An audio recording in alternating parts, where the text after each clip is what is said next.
And the Prophet ﷺ said, do not envy one another.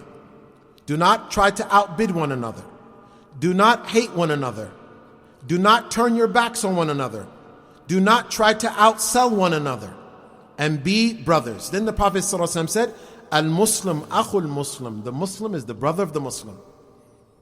The Muslim is the brother of the Muslim. La yadhlimuhu. He does not oppress him.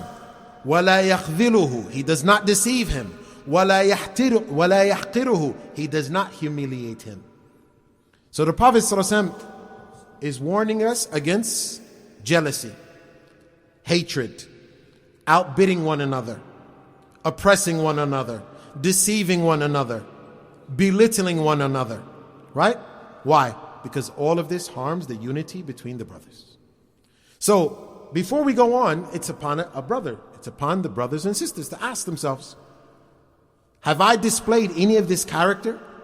Whether it's envy, or whether it's jealousy, or whether it's hatred, or whether it's deception, or whether it's backbiting.